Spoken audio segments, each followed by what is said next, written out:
Chhota Udepur breaking update. Chhota Udepur તાલુકાના ઓલિયાબા ગામે કાચા મકાનની દિવાલ ધરાશાયી થતાં યુવતીના મોતની ઘટનામાં વધુ એક અપડેટ સામે આવ્યું છે.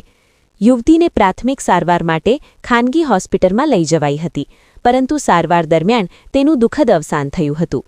ત્યારબાદ મૃતદેહને પોસ્ટમોર્ટમ એટલે કે પીએમ માટે છોટાઉદેપુરની સરકારી હોસ્પિટલ ખાતે ખસેડવામાં આવ્યો છે.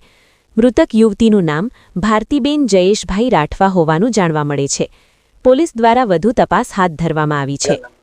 મારું નામ કિશોરભાઈ રાઠવા, પૂર્વ તાલુકા પંચાયત સદસ્ય અને મારા ધર્મપત્ની ઓલિયાબા જૂથ ગ્રામ પંચાયતના સરપંચ.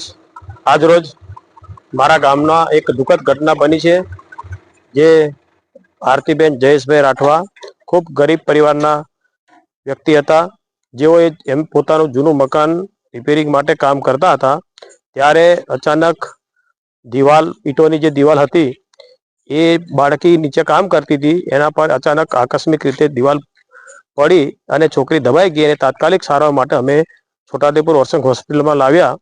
ત્યારબાદ તેઓને સીટી સ્કેન માટે પણ બોડી લઈ ગયા. ફરી પાછા અહીં લાવ્યા ત્યારે એમની તબિયત વધારે ગંભીર હોવાથી બરોડા લઈ જતા રસ્તામાં એનું દુઃખદ અવસાન થયેલ છે, જેઓને અમે પોસ્ટમોર્ટમ માટે અહીંયા લાવેલા છે.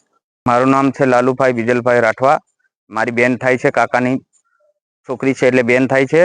એનું દુઃખ ભર્યું અવસાન થયેલ છે.